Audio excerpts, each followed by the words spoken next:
Assalamualaikum, ketemu lagi sama gue, Zulham Adam. Jadi kali ini gue akan menceritakan kisah mistis pendakian Gunung Sumbing via Batur Sali. Buat kalian yang penasaran, tonton video ini sampai habis.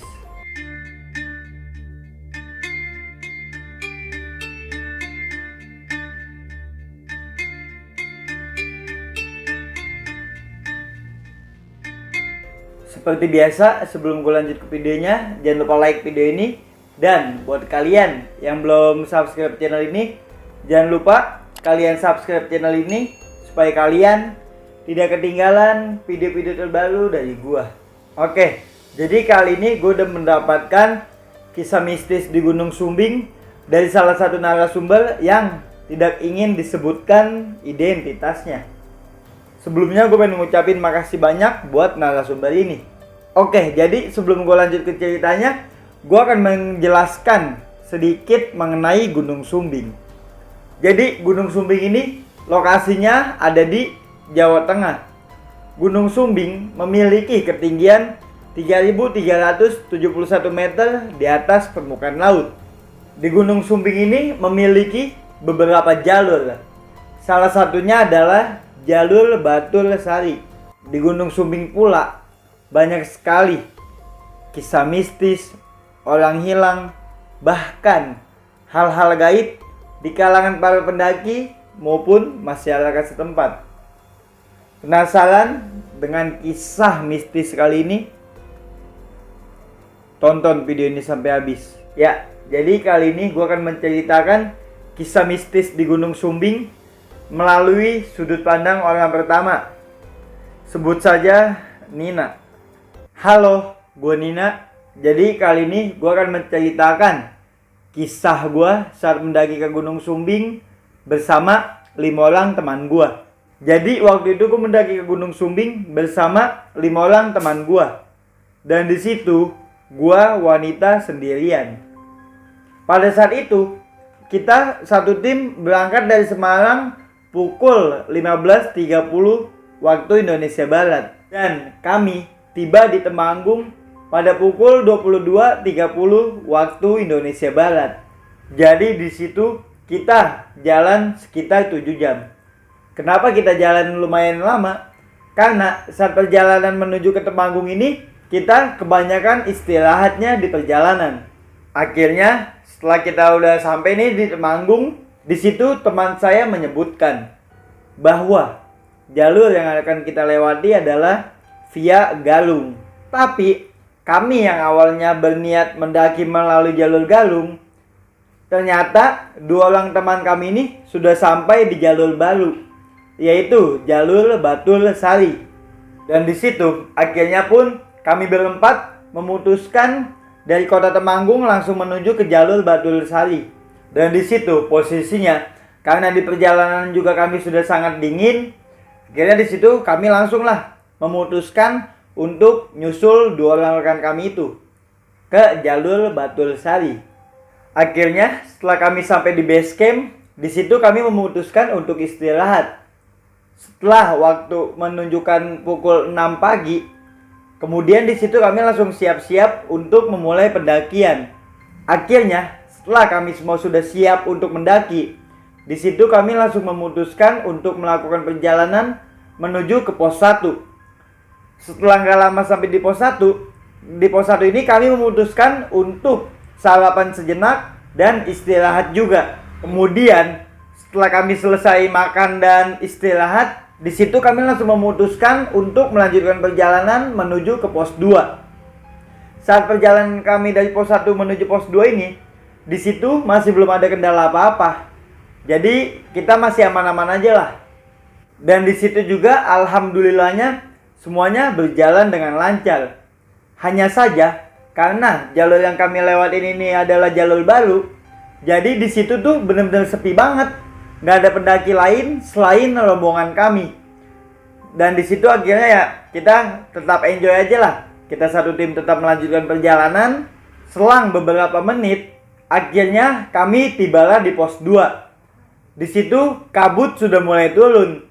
Akhirnya tanpa banyak basa-basi, Kita semua pun langsung melanjutkan perjalanan menuju ke pos 3. Saat perjalanan menuju pos 3 ini, di situ hujan pun sudah mulai turun. Dan di situ rekan saya bilang, udahlah kita ngecamp di pos 3 aja. Soalnya cuaca juga nggak memungkinkan untuk melanjutkan untuk camp di pos 4. Dan di situ nggak lama kita sampailah di pos 3. Kira di situ tuh kita memutuskan untuk beristirahat dulu sejenak. Sampai leader kami pun bertanya, nih kita mau dilanjut ke pos 4 apa ngecamp aja di pos 3? Nanggung yuk, kita lanjut aja lah ke pos 4. Akan tetapi di situ saya menegaskan kepada teman-teman saya untuk kita ngecamp aja di pos 3. Karena jika kita lanjutkan menuju ke pos 4, hujan bakalan lebih besar. Karena ya emang cuaca bulan Desember ini kan curah hujan cukup tinggi. Di situ teman-teman gue tuh kayak tetap bersikeras untuk melanjutkan perjalanan menuju ke pos 4. Akhirnya mau nggak mau ya gue ikutin mereka dong. Padahal tuh di situ posisinya gue udah bener-bener capek banget. Di situ tuh dengan emosi dan rasa dongkol gue di situ langsung ngomong, jancok, kesel cok. Kemudian di situ salah satu dari teman gue itu menyemangati gue untuk terus melanjutkan perjalanan. Hingga di perjalanan tersebut hujan pun perlahan berubah menjadi terang. Ketika gue sampai di padang savana, di situ gue memutuskan untuk beristirahat. Karena posisinya gue udah bener-bener capek banget. Emang udah bener-bener udah nggak kuat gitulah. Dan di situ teman gue tuh lima-limanya naik mendahului gue. Di situ gue tetap duduk sambil ngeliatin kabut yang perlahan-lahan naik ke atas. Di situ gue tetap duduk sendirian dan tanpa kami sadari, ternyata rombongan kami ini seringkali berucap dingin waktu di perjalanan. Padahal itu adalah pantangan di Gunung Sumbing. Di situ gue duduk di savana ini cukup lama. Hingga salah satu dari teman gue ini ada yang bertanya ke teman gue yang lainnya. Jadi dia nanya posisi gue di mana. Di situ saking lamanya gue istirahat di savana ini hingga kabut naik lagi, hujan turun lagi, dan di situ gue nggak memakai jas hujan karena jas hujan gue ini ada di tas teman gue. Sedangkan posisinya gue ini tukeran tas dengan teman gue yang berlima tadi. Dan pas gue coba ngecek tas temen gue yang gue bawa ini, ternyata di dalam tas temen gue ini nggak ada jas hujan. Akhirnya ya mau nggak mau, gue hujan-hujanan lah. Dan di situ tuh posisinya benar-benar dingin banget. Hingga salah satu teman gue yang di atas tadi berlima turun menghampiri gue. Di situ teman gue ngebawain gue jas hujan sambil bilang, kamu jangan sendirian. Kalau mau istirahat bilang dong, jangan kayak gini. Jadinya basah kan tuh kamu. Akhirnya di situ, ya gue minta maaf, gue pakai jas hujan, langsunglah gue melanjutkan perjalanan. Saat gue melanjutkan perjalanan ini, hujan semakin lebat. Dan di situ kita semua ini bingung, ini jalanan benar atau tidak. Di situ kenapa kita bisa berpikiran begitu? Karena posisinya jalan yang kita lewatin ini, jalan setapak ini hilang. Bahkan jalur yang seharusnya kita lewatin ini juga hilang begitu saja. Di situ pun kami memutuskan untuk mencari jalan sendiri. Sampai akhirnya kita bertemu dengan jalan yang sudah mulai terbuka. Dan di situ setelah kami melewati tebing yang cukup curam, di situ matahari pun mulai kelihatan. Dan di situ saya sangat lega ketika saya melihat ada pelang bertuliskan pos 4. Jadi tidak jauh dari tebing yang kita lewatin ini langsung ada tulisan pos 4 itu. Di situ saya benar-benar langsung kayak alhamdulillah akhirnya sampai juga. Posisinya tuh di situ gua benar-benar hampir hipotermia karena emang posisinya nih dingin banget ditambah hujan yang sangat deras. Setibanya kita di pos 4 ini, di situ kita memutuskan untuk membangun tenda terlebih dahulu.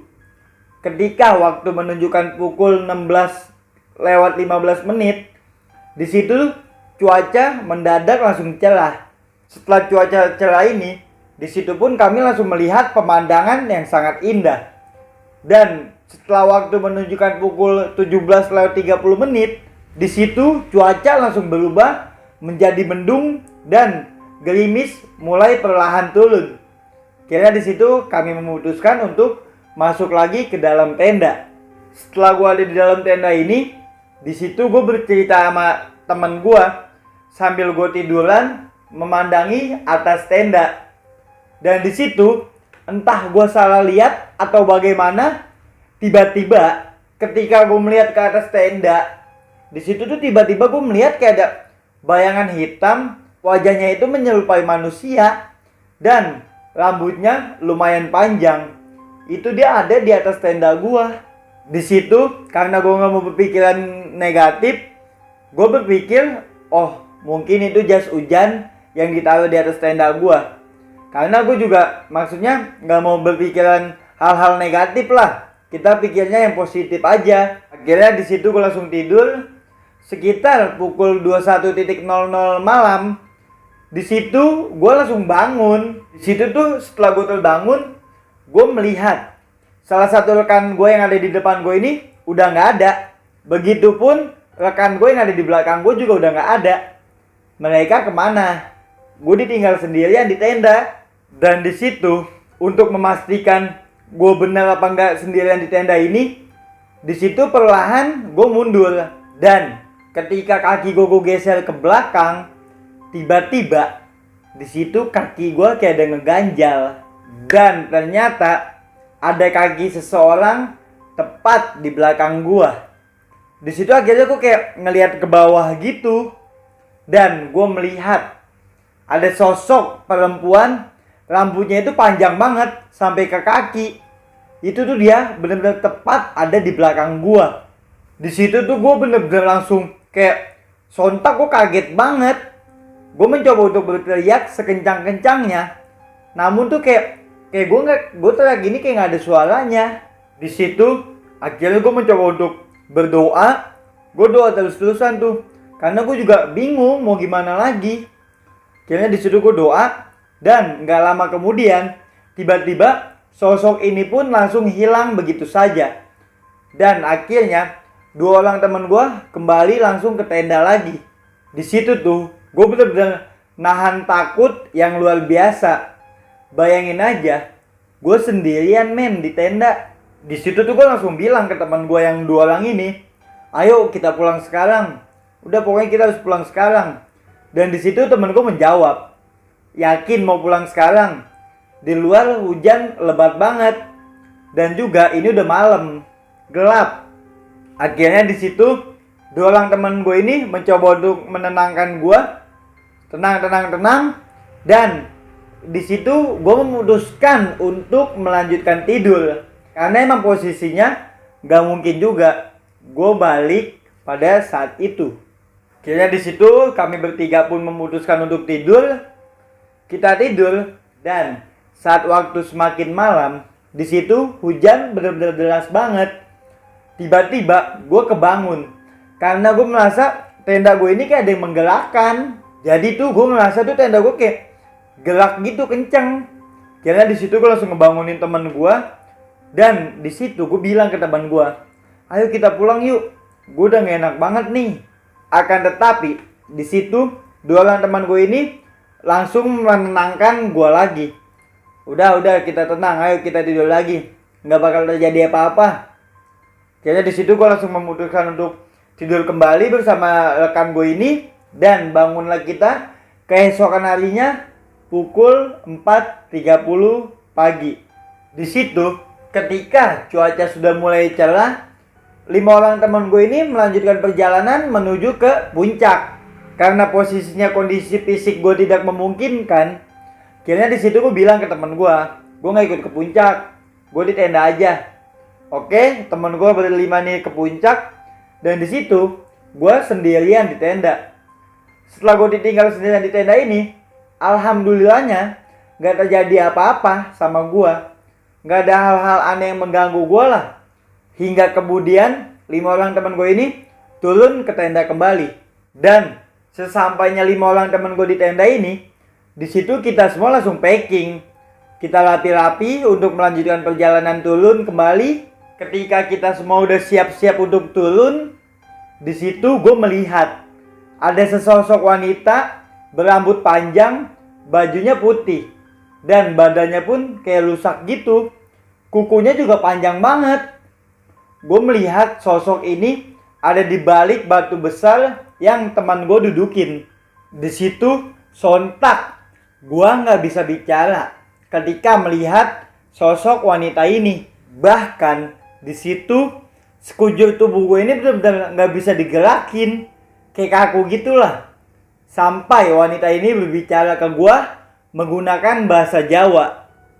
Jadi dia berbicara begini, "Kulo bade ndelek wangsul," yang artinya saya mau ikut pulang. Di situ gue hanya bisa terdiam dan menggeleng-gelengkan kepala. Sampai akhirnya gue turun dan di situ tuh temen gue kayak narik gue gitu. "Ayo cepet." Setelah gue jalan turun ini, di situ carrier gue langsung berasa berat. Saat gue perjalanan turun ini, di situ gue melihat ada sesosok nenek-nenek di sebelah jurang. Nenek-nenek ini menggunakan pakaian kayak kebaya gitulah. Dan di situ gue melihat sosok nenek-nenek ini kayak mengkode gue menggunakan tangannya, kayak nyuruh gue buat cepet turun gitulah. Di situ tuh gue akhirnya tetap terus melanjutkan perjalanan turun ini. Dan gue melihat sosok wanita berambut panjang itu masih terus ngikutin rombongan gue. Posisi dia ini tepat berada di belakang teman gue. Di sepanjang perjalanan turun ini, gue sering banget terjatuh. Dan di situ gue juga merasakan sakit di sekitar punggung gue. Entah karena beban gue jadi semakin berat atau bagaimana. Akhirnya gue tetap terus melanjutkan perjalanan turun hingga sampai di pos 2. Di situ gue melihat sosok wanita berambut panjang ini udah nggak ada. Di situ sontak gue langsung menjerit sekencang-kencangnya. Dan temen gue langsung nyamperin gue. "Kamu kenapa sih?" Ditanya ngomongnya nggak apa-apa, tapi tiba-tiba kok menjerit kencang begini. Ada apa? Di situ tuh temen gue kayak langsung ngomong gitu ke gue. Akhirnya di situ gue cuma bisa ngejawab dengan cara menggeleng-gelengkan kepala. Dan di situ gue juga ngomong sih ke teman gue. Jadi gue ngomong begini, "Nggak ada istirahat ya. Kita terus melanjutkan perjalanan menuju base camp." Gue bener-bener udah nggak kuat banget, pengen muntah rasanya. Di situ tuh rekan-rekan gue ini udah nggak kuat banget ngelihat gue yang sudah menangis dan sekujur tubuh gue itu kayak gemeteran gitu. Karena di situ kita langsung terus melanjutkan perjalanan turun ini dan gak lama sampailah kita di base camp. Akhirnya setelah sampai di base camp itu gue langsung istirahat sejenak lah. Setelah gue udah selesai istirahat, gue langsung menceritakan ke teman-teman gue apa yang gue alami. Dan di situ salah satu dari rekan gue ini ngomong, sebenarnya dia juga udah melihat sosok wanita berambut panjang ini. Jadi tuh dia melihat sosok yang gue lihat ini. Dan di situ temen gue ini ngomong ke gue. Jadi dia ngomong begini, sebenarnya waktu kamu duduk di savana sendirian itu, aku melihat udah ada yang nemenin kamu. Makanya di situ aku langsung mencoba untuk turun ke bawah menjemputmu. Dan selain itu, waktu malam itu sebenarnya saya nggak mau ninggalin kamu sendirian di tenda. Karena saya takut ada kejadian yang tidak mengenakan ketika saya meninggalkan kamu sendirian di tenda. Tetapi karena di situ saya berpikir, mungkin ini aja perasaan saya aja. Makanya di situ saya meninggalkan kamu sendirian di tenda tuh. Dan ketika saya balik ke tenda ini, saya melihat sosok itu masih menemanimu di dalam tenda. Bahkan hingga kita pulang tadi pun sosok yang nemani kamu itu masih ada. Akhirnya di situ setelah teman gue ngomong gitu, gue rada-rada kayak makin panik juga. Di situ kita berenam memutuskan untuk berdoa bersama supaya setelah dari base camp ini kan kita langsung melanjutkan perjalanan pulang ke rumah tuh ya, supaya nggak terjadi hal-hal yang tidak diinginkan lah, dan supaya sosok yang nemenin gue ini berhenti ngikutin gue. Akhirnya setelah kita selesai doa, Di situ kita langsung melanjutkan perjalanan pulang ke rumah. Dan cerita gue sampai di sini. Sebelumnya gue pengen ngucapin makasih buat kalian yang udah mendengarkan kisah gue di Gunung Sumbing ini sampai habis. Gua Nina pamit. Oke sob, balik lagi sama gua Adam. Jadi tadi gue habis menceritakan kisah mistis di Gunung Sumbing. Dan di situ gue menjadi Nina. Bagaimana menurut kalian? Gokil sih ini mah. Oh iya sob, buat kalian yang mempunyai kisah atau pengalaman mistis dan ingin diangkat di channel ini, bisa kalian kirim melalui DM Instagram atau email yang udah gue cantumin di deskripsi. Oh iya, sebelumnya juga jangan lupa kalian subscribe channel ini supaya channel ini lebih maju buat kedepannya dan supaya kalian tidak ketinggalan video-video terbaru dari gua. Baiknya itu datang dari Allah Subhanahu wa taala dan buruknya datang dari diri gua. Semoga yang dikit ini ada manfaat. Gua Zulam Adam cabut.